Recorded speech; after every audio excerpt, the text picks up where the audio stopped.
Welcome back to DIMT YouTube channel. Last time हमने lecture में पढ़ा था एडवांटेजेस और डिसएडवांटेजेस ई कॉमर्स के। अब हम आज का टॉपिक कंटिन्यू करेंगे जिसका नाम है scope of ecommerce. So we shall continue with this topic. Ecommerce is a general concept covering any form of business transaction और information exchange executed using information and communication technologies। Ecommerce क्या है? एक general concept है जो cover करता है किसी भी फॉर्म के बिजनेस ट्रांजैक्शन को या इंफॉर्मेशन को की एक्सचेंज को। कब एग्जीक्यूट होता है? जब कोई कम्युनिकेशन टेक्नोलॉजी या इंफॉर्मेशन या कम्युनिकेशन टेक्नोलॉजीज एग्जीक्यूट हो रहे होते हैं। It includes electronic trading of goods services and electronic material. ये क्या इंक्लूड करता है कि हम इलेक्ट्रॉनिक गुड्स सर्विसेज और इलेक्ट्रॉनिक मटेरियल की ट्रेडिंग करें। It takes place between companies and their customers और between companies and public administrators. E commerce किसके बीच में हो सकता है? ई कॉमर्स क्या होता है मैं आपको बता चुकी हूँ। उसके एडवांटेजेस क्या होते हैं वो मैंने आपको एक्सप्लेन कर दिया। इसके डिसएडवांटेजेस क्या होते हैं वो मैंने आपको एक्सप्लेन कर दिया। अभी मैं आपको इसका स्कोप बता रही हूँ कि इसका बेसिकली यूज क्या होता है। अच्छा, ई कॉमर्स किस के बीच में हो सकता है? कंपनीज के बीच में हो सकता है, या कंपनीज और उनके कस्टमर्स के बीच में हो सकता है, या फिर कंपनीज और पब्लिक एडमिनिस्ट्रेशन के बीच में हो सकता है। एक ये देख लीजिए, ये तीन कैटेगरीज होती हैं ई कॉमर्स की। Three categories of e commerce. पहली है ये electronic markets, EDI electronic data interchange, and third one is internet commerce. अब इन तीनों का मिक्स क्या होता है? ये तीन क्या है? ई कॉमर्स का पूरा ये सिस्टम है। ये तीनों कैटेगरीज किसमें आती है? ई कॉमर्स में। आगे कंटिन्यू करते हैं। Electronic markets and electronic market is the use of information and communication technology to present a range of offerings available in a market segment. जो इलेक्ट्रॉनिक मार्केट होता है वो इंफॉर्मेशन टेक्नोलॉजी और communication technology का use होता है। किस लिए? एक रेंज ऑफरिंग्स की रेंज प्रेजेंट करने के मार्केट सेगमेंट में, जिससे परचेजर क्या कर सकता है? कंपेयर कर सकता है ऑफरिंग्स की प्राइसेस को ऑनलाइन और एक परचेज का डिसीजन ले सकता है। For example airline booking system. इसका मतलब ये होगा कि सपोज आप कोई भी शॉपिंग करते हैं, कोई प्रोडक्ट सर्च करते हैं ऑनलाइन, तो उसमें आपको डिफरेंट वेबसाइट्स आ जाती हैं कि वो आपको शो करते हैं कि आपको किसमें चीप पड़ रहा है, और जिसमें चीप पड़ता है आप उसी से ही परचेसिंग करते हैं। या एयरलाइन टिकट्स आप कर रहे होते हैं तो आप जब सर्च करते हैं तो आपको अलग अलग वेबसाइट्स आ जाती हैं कि जहां पर आपको सबसे इकोनॉमिकल पड़ेगा या सबसे चीप पड़ेगा वहीं से आप परचेज कर लेते हैं। Next, electronic data interchange. It provides a standardized system for coding trade transaction so that they can be communicated from one computer to another without the need for printed orders. Electronic data interchange या EDI का काम क्या होता है? एक standard system provide करता है trade systems को कोड करने के लिए, जिससे वो कम्युनिकेट किए जा सके एक कंप्यूटर से दूसरे कंप्यूटर में बिना हमें ऑर्डर्स प्रिंट करें या बिना इनवॉइसेस और डिलेस के या एरर्स के पेपर हैंडल के। ये क्यों यूज होता है? ये ऑर्गेनाइजेशंस के थ्रू यूज होता है। किस लिए? लार्ज नंबर ऑफ ट्रांजैक्शंस बनाने के लिए, यूज करने के लिए। For example EDI is used in the large supermarket chains for transactions with their suppliers। एक एग्जाम्पल है कि EDI जो यूज हुआ है सुपरमार्केट चेन्स में ट्रांजैक्शंस के लिए सप्लायर्स के थ्रू। इंटरनेट कॉमर्स क्या होता है? Information and communication technologies can be used to advertise and make sales of wide range of goods and services. जो इंटरनेट इंफॉर्मेशन टेक्नोलॉजी है, कम्युनिकेशन टेक्नोलॉजी है, इसे हम यूज कर सकते हैं एडवर्टाइजिंग के लिए या सेल्स के लिए बिना किसी प्रिंटेड ऑर्डर्स की नीड के लिए या बिना किसी डिलेस या एरर्स के। It is used by organisations that make a large number of regular transactions. ये ऑर्गेनाइजेशंस यूज करती हैं जो बहुत सारे ट्रांजैक्शंस, रेगुलर ट्रांजैक्शंस को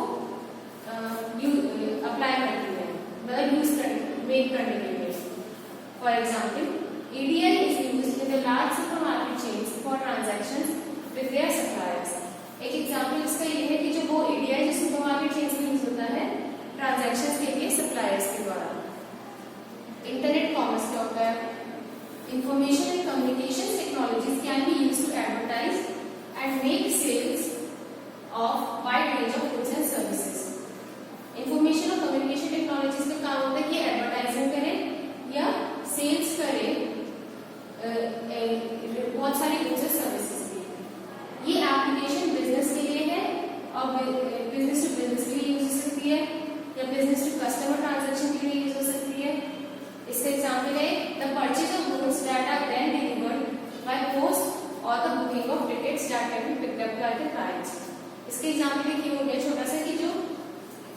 परचेज गुड्स की परचेज किसी कस्टमर ने की है या डिलीवरी की है पोस्ट से, या टिकट्स बुक किए हैं जो क्लाइंट डायरेक्टली खुद पे कर दिया जाता है, पर उसे बुकिंग कैसे की है, ऑनलाइन की है। ई-कॉमर्स फ्रेमवर्क, नेक्स्ट टॉपिक है e-commerce framework. E-commerce framework is related to software frameworks for e-commerce applications. E-commerce framework related है किससे, सॉफ्टवेयर फ्रेमवर्क्स से ई-कॉमर्स एप्लीकेशन के लिए। They offer an environment for building e-commerce applications quickly. ये क्या करता है, एनवायरनमेंट ऑफर करता है ई-कॉमर्स एप्लीकेशंस को बनाने के लिए, बिल्डअप करने के लिए। E-commerce frameworks are flexible enough to adapt them to your specific requirements. E-commerce frameworks क्या होते हैं, फ्लेक्सिबल होते हैं, आपकी रिक्वायरमेंट्स के अकॉर्डिंग अडैप्ट करने के लिए। ई-कॉमर्स फ्रेमवर्क क्या करता है, सॉफ्टवेयर फ्रेमवर्क से प्रोवाइड करता है ई-कॉमर्स एप्लीकेशंस के लिए। ये एनवायरनमेंट बनाता है ई-कॉमर्स एप्लीकेशंस को बनाने के लिए। As a result they are suitable for building virtually all kinds of online shops. इसका रिजल्ट ये है कि ये वर्चुअली जो भी ऑनलाइन शॉप्स होती है उन्हें बिल्ड करने के काम में आता है, and e-commerce related web applications के बनाने के काम में आता है। इसके फीचर्स हैं configuration, product management, marketing and design technology and store front. इसका एक फीचर है कॉन्फ़िगरेशन या प्रोडक्ट मैनेजमेंट या मार्केटिंग एंड डिजाइन टेक्नोलॉजी से लेके स्टोर फ्रंट तक। Internalisation, payback, extensibility, manufacture support, extendable विया प्लगइन्स, प्रोडक्ट स्ट्रीम्स, ये सब क्या प्रोवाइड करते हैं, एक ओवरऑल स्ट्रक्चर प्रोवाइड करते हैं ई-कॉमर्स को से रिलेटेड एप्लीकेशंस के लिए। एंड अब ई-कॉमर्स फ्रेमवर्क का काम क्या होता है, ये उसमें क्या क्या फीचर्स होने चाहिए, तो ये मैं आपको आगे एक्सप्लेन कर देती हूँ। एंड ई-कॉमर्स फ्रेमवर्क मस्ट क्या करना चाहिए, इसके ये सारे काम करने चाहिए। पहला, allow replacing all parts of the framework code. इसे प्रोवाइड करना चाहिए कि कोई भी फ्रेमवर्क कोड था उसे हम रिप्लेस कर सकते हैं इन फ्यूचर जरूरत पड़ने पर। Forward changes in the framework code itself, कोई भी चेंजेस फ्रेमवर्क कोड के अंदर नहीं होने चाहिए पर इन फ्यूचर अडैप्टेबल होने चाहिए। Third, contain bootstrap code to start the application. इसके अंदर एक बूटस्ट्रैप कोड होना चाहिए जिससे ये एप्लीकेशन को स्टार्ट कर सके। इसके अलावा ये एक्सटेंसिबल होना चाहिए यूजर इंटरफेस कोड से। ई-कॉमर्स फ्रेमवर्क्स को क्या करना चाहिए, पहला, define the general program flow. इसे जनरल प्रोग्राम फ्लो को डिफाइन करना आना चाहिए। Number 2, it should consist of reusable components. इसके जो कंपोनेंट्स होते हैं वो रीयूजेबल होने चाहिए, मतलब एक बार नहीं कि यूज हमारे खत्म हो गए, बाद में भी इन फ्यूचर यूज दोबारा रीयूज होते जाने चाहिए। Third, be organizing functional domains, ये ऑर्गेनाइज होने चाहिए फंक्शनल डोमेन्स में। Examples of e-commerce framework are, e-commerce framework के एग्जांपल है, पहला Aimeos, Laravel, Symfony, title flow. दूसरा है स्पाइकर, सिम्फनी ओनली। थर्ड है इसका एग्जांपल सीरियस या Symfony only. The key framework feature which are vital for e-commerce business are, जो features हैं इसके जो इंपॉर्टेंट है हमारे ई-कॉमर्स बिजनेस के लिए, वो है पहला, quality search functionality. This is one of the functions which play a very big role in the market with search functions that help in conversion rates. Basically, this function is kind of filtering which processes keywords and helps you to get precise effect over search and into your sales too. ये क्या है, ये बहुत important function है जो बहुत बड़ा role play करता है मार्केट में, जिस मार्केट में सर्च फंक्शन है, और इसका काम है कन्वर्जन रेट्स का। ये क्या करता है, बेसिकली ये फंक्शन फिल्टरिंग प्रोवाइड करता है, जिसका काम है ये कीवर्ड्स को प्रोसेस करना और प्रिसाइज इफेक्ट डालना सर्च पे और हमारी सेल्स पे। सेकंड है content management system. It is a system which makes your website unique in searches across the global markets. ये वो सिस्टम है जो आपकी वेबसाइट को यूनिक बनाता है सर्चेस में, ग्लोबल मार्केट्स में। This is one of the features which highly impact over the website as speed key to efficiency. ये बहुत इंपॉर्टेंट फीचर है जो क्या करता है, बहुत हाई इंपैक्ट डालता है आपकी वेबसाइट पे, जैसे जैसे स्पीड की इंक्रीज होती है, efficiency. Multi channel functionality. In current retail market and environment it is highly considered that your business is spread all across global and though it is possible to get them through managing products. जो अभी का retail market है और environment है, ये consider किया जाता है कि बिजनेस हमारा ग्लोबली बहुत फैला हुआ हो और ये पॉसिबल हो कि वो मैनेजिंग प्रोडक्ट्स इजीली कर ले, लिस्टिंग और ऑर्डर्स इजीली कर ले मल्टी चैनल एनवायरनमेंट में। फिर मोबाइल फोन इसका आता है part mobile supported e commerce. इसमें क्या होता है? The fact is that everyone is looking forward to have easy browsing on mobile than go for getting in an efficacious platform which will surely help to grow user and customer interaction। एक fact होता है कि हर बंदा चाहता है कि उसकी browsing mobile पे इजी हो, बजाय इसके कि उसे साइबर कैफे जाके अपना इंटरनेट यूज करना पड़े या किसी और सिस्टम यूज करना पड़े, किसी और का नेटवर्क यूज करना पड़े।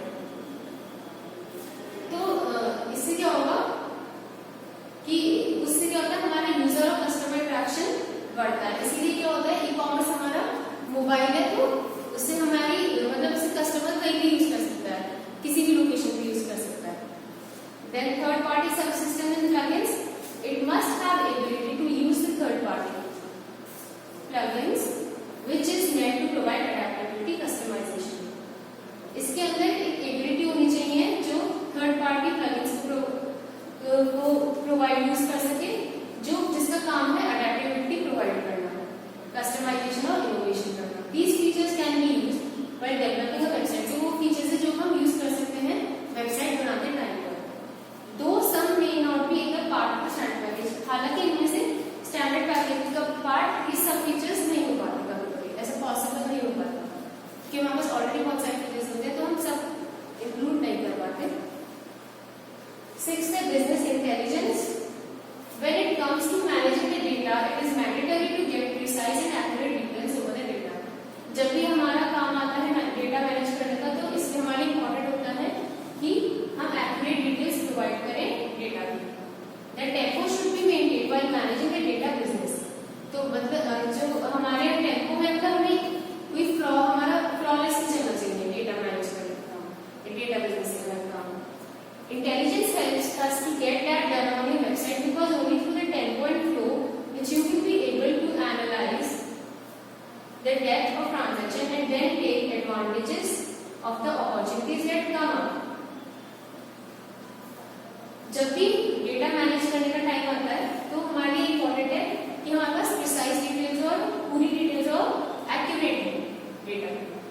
वो टेम्पो मेंटेन रहना चाहिए हमारा जब हम डेटा बिजनेस में मैनेज कर रहे हैं। इंटेलिजेंस का काम होता है कि इंटेलिजेंस हेल्प कर रही है हमें काम कंप्लीट करने में वेबसाइट का टेम्पो के थ्रू या फ्लो के थ्रू, विच यू विल जिससे हम क्या कर सकते हैं हम एनालाइज कर सकते हैं ट्रांजैक्शंस को, उसके बाद में हम उन अपॉर्चुनिटीज की एडवांटेजेस उठा सकते हैं जो इसके साथ में आती है। ओके, तो अब ये मैंने आज का आपको कराया है टॉपिक्स फ्रेमवर्क और फर्स्ट टॉपिक मैंने आपको कंप्लीट करा दिया है कि स्कोप क्या होता है कॉमर्स का। मैं एक बार स्कोप को फिर से रिवाइज करा देती हूँ in case you are not clear, in case आपको समझ में आया एक बार आप फिर से मेरा एक बार रिपीट कर दीजिए, सुन लीजिए एक बार 2 minute. E commerce is a general concept covering any form of business transactions और इंफॉर्मेशन।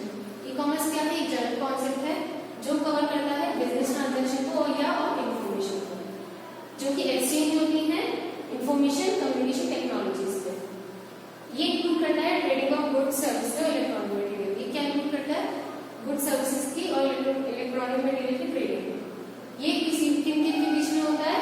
ये कंपनीज और कंपनीज के बीच में, कंपनीज और कस्टमर्स के बीच में और कंपनीज और पब्लिक एडमिनिस्ट्रेटर के बीच में होता है। ये एक डायग्राम में बताया था आपको। ये 3 कैटेगरीज हैं ई कॉमर्स की। इलेक्ट्रॉनिक मार्केट क्या होता है? इलेक्ट्रॉनिक मार्केट का यूज है इंफॉर्मेशन और कम्युनिकेशन टेक्नोलॉजी को यूज करना जिससे हम प्रेजेंट कर सके बहुत बड़ी रेंज ऑफरिंग्स की जो कि मार्केट सेगमेंट में ऑलरेडी अवेलेबल है, जिससे परचेजर क्या कर सकता है? कंपेयर कर सकता है ऑफरिंग्स को और डिसीजन ले सकता है। एडीआई क्या था? इलेक्ट्रॉनिक डेटा इंटरचेंज का काम है कि ये स्टैंडर्डाइज सिस्टम प्रोवाइड करेगा कोडिंग ट्रेड ट्रांजैक्शन, जिससे कि वो कम्युनिकेट किए जा सके एक कंप्यूटर से दूसरे कंप्यूटर पे बिना प्रिंटेड ऑर्डर्स का यूज किए या इनवॉइसेस के डिलीज के। तो आज का हमारे टॉपिक क्लियर हो गया है। अब नेक्स्ट लेक्चर में मैं आगे को टॉपिक कंटिन्यू कराऊंगी। Till then you should go and revise it. पूरी वीडियो आपको एंड देखनी है, ईयरफोन्स यूज करें। नोट्स आपको अवेलेबल हो जाएंगे, इसलिए आपको इसमें ये नहीं करना है कि मुझे दिख नहीं रहा, स्क्रीन नहीं दिख रही। ओके, टिल देन ये आप पढ़ लीजिए। जो प्रॉब्लम है आप और नोट्स पे आपको कोई प्रॉब्लम है वो भी कमेंट्स में डालिए। Till then take care, thank you so much.